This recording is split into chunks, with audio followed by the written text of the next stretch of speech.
Millionaires welcome back. आज का video एक most requested and important topic है जो है ट्रैप ट्रेडिंग।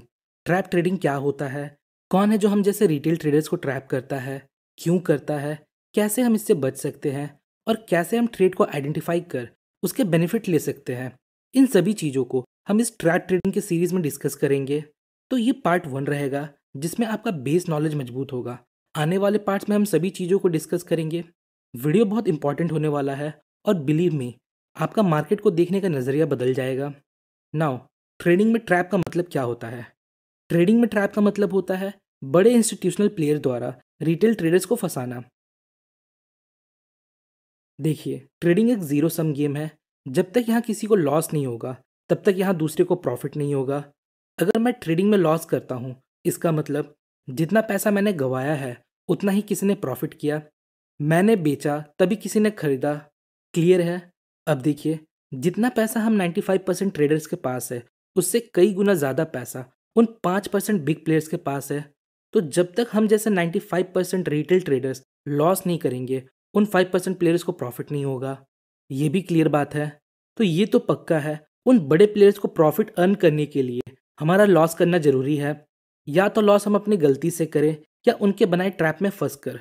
तो हमें फंसाने के लिए वो दो तरह के ट्रैप यूज़ करते हैं।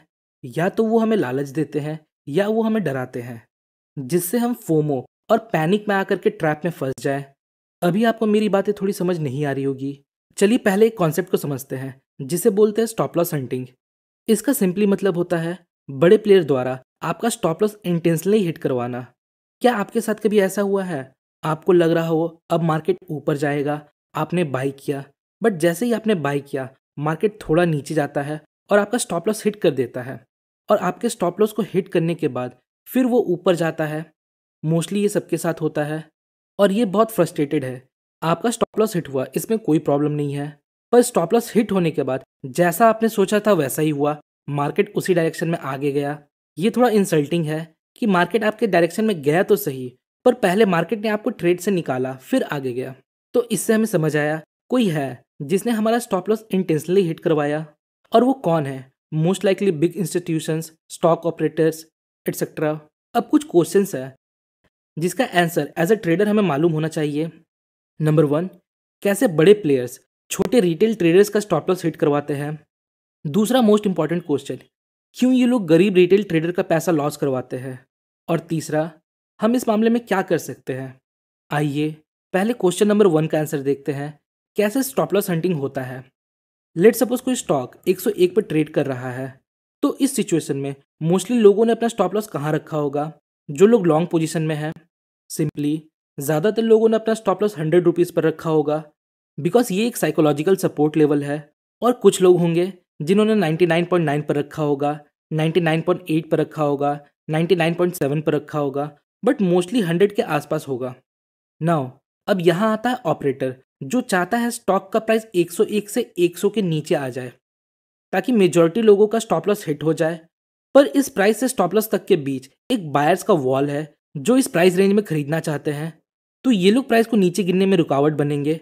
तो ऑपरेटर को प्राइस को नीचे ले जाने के लिए इन डिमांड को ऑब्जॉर्व करना होगा ताकि वो लोगों के एसएल तक पहुंच सके। तो ऑपरेटर यहाँ क्या करता है, वो एक बहुत ह्यूज सेलिंग ऑर्डर प्लेस करता है मार्केट प्राइस पर, जिससे क्या होता है सारे डिमांड एब्जॉर्ब हो जाते हैं और प्राइस रिटेल ट्रेडर के एसएल तक पहुंच जाता है। और यहाँ जो रिटेल ट्रेडर के स्टॉप लॉस है वो सब क्या है, वो सब एक्चुअली सेल ऑर्डर्स है। तो जब बहुत सारे स्टॉप लॉस एक साथ ट्रिगर होते हैं तो यहाँ हमें 1-2% का गिरावट देखने को मिलता है। तो कुछ इस प्रकार स्टॉप लॉस हंटिंग होता है। नाउ, अब समझते हैं क्यों ऑपरेटर ये सब करते हैं। देखिए, प्राइस को 101 से 99 तक लेकर जाने के लिए ऑपरेटर को बहुत पैसा लगाना पड़ता है। तो ऐसा तो होगा नहीं कि वो ये सब मज़े के लिए कर रहा हो या फिर आपके साथ फन करने के लिए ये सब कर रहा हो। अगर इतना पैसा लगाकर कोई कुछ कर रहा है तो उसके पीछे ज़रूर कोई रीज़न होगा। तो इसके पीछे जनरली 3 रीज़न है। आइए एक एक करके देखते हैं। तो फर्स्ट रीज़न है टू जनरेट लिक्विडिटी। देखिए, जब रिटेल ट्रेडर ऑर्डर प्लेस करते हैं, मतलब जब हम और आप ऑर्डर प्लेस करते हैं, तब हमारा ऑर्डर इमीडिएटली प्लेस हो जाता है और फुलफिल हो जाता है। बिकॉज हमारा ऑर्डर छोटा होता है, 1 लाख, 2 लाख, 10 लाख एट्सेट्रा।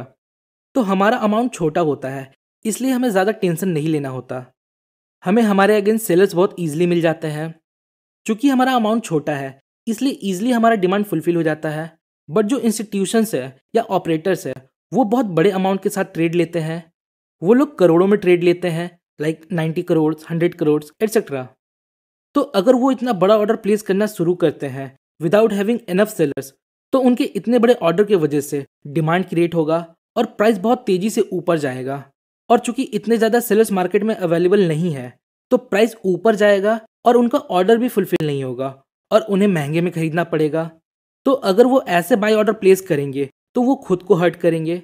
तो इतने बड़े ऑर्डर को रीजनेबल या चीप प्राइस में फुलफिल करने के लिए वो लोगों का एसएल हिट करवाते हैं, क्योंकि वहां उन्हें कम प्राइस पे बहुत से सेलर्स मिल जाते हैं। और जब प्राइस किसी की लेवल के नीचे आता है तब वहां और फ्रेश सेलर्स आते हैं जो उनके नीड्स को पूरा करते हैं। देखिए, जब रिटेलर्स का स्टॉप लॉस हिट होता है इसका मतलब जो रिटेलर्स वहां लॉन्ग ट्रेड पे थे उनका स्टॉप लॉस मतलब सेल ऑर्डर, तो उनको सेलर्स मिल जाते हैं इस लेवल पे और एक रीजनेबल प्राइस भी मिल जाता है। तो ये उन लोगों का प्राइमरी मोटिव होता है। नाउ जो सेकेंड रीज़न है वो है टू जनरेट वॉलेटिलिटी। अगर आपने ऑप्शंस में कभी ट्रेड लिया है तो आप ये इजीली समझ सकते हो। देखिए, जो बिग प्लेयर्स ऑप्शंस में होते हैं वो यूजुअली ऑप्शन सेलर होते हैं और वॉलेटिलिटी ऑप्शन प्राइसिंग का एक कंपोनेंट होता है। तो अगर वॉलेटिलिटी हाई है तो ऑप्शन प्रीमियर हाइयर होगा। तो ऑप्शन सेल करने के लिए इन बिग प्लेयर्स को हाई लेवल ऑफ वॉलेटिलिटी चाहिए। और थर्ड रीज़न है टू गेट बेटर प्राइस। तो ये ऑब्वियस सी बात है, स्टॉप लॉस हंटिंग से उन्हें एक बेटर प्राइस मिलता है। तो उनके लिए क्या अच्छा होगा, 101 पर बाई करना जहां उनके पूरे ऑर्डर्स भी फिल ना हो, या फिर 97 या 98 पर बाई करना जहां उनका सारा डिमांड रीजनेबल प्राइस पे फुलफिल हो जाए। सिंपल सी बात है। तो ये बहुत सिंपल था, इससे उन्हें ज़्यादा प्रॉफिट भी होगा। तो ये कुछ रीज़न थे क्यों बिग इंस्टीट्यूशन एसएल हंटिंग करते हैं। नाउ अब कुछ क्वेश्चंस का आंसर देखते हैं। नंबर 1, ऑपरेटर्स को ये कैसे पता लगता है कि हमारा स्टॉप लॉस कहाँ प्लेस्ड है। देखिए, ये बहुत सिंपल है, बस इतना सोचिए, मोस्टली एक रिटेल ट्रेडर अपना स्टॉप लॉस कहाँ रखता है, डे हाई पर, डे लो पर, below support, above resistance, previous day high, previous day लो, साइकोलॉजिकल नंबर्स। तो रिटेलर्स का स्टॉप लॉस पता लगाना इंस्टीट्यूशंस के लिए बहुत ईजी है। सेकेंड रीज़न, ये जो बड़े लोग हैं इनके पास हमसे ज़्यादा डेटा अवेलेबल है, इनके पास कुछ एडिशनल डेटाज होते हैं जो इन्हें बेनिफिट प्रोवाइड करते हैं।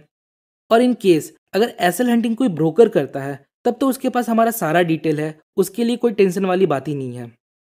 नाउ अब नेक्स्ट क्वेश्चन, क्या ये इलीगल है। देखिए, ये इलीगल नहीं है जब तक आप इसे प्रूफ नहीं कर देते हैं, बट डेफिनेटली ये एक अनएथिकल प्रैक्टिस है जिससे नॉर्मल रिटेल ट्रेडर्स को लॉस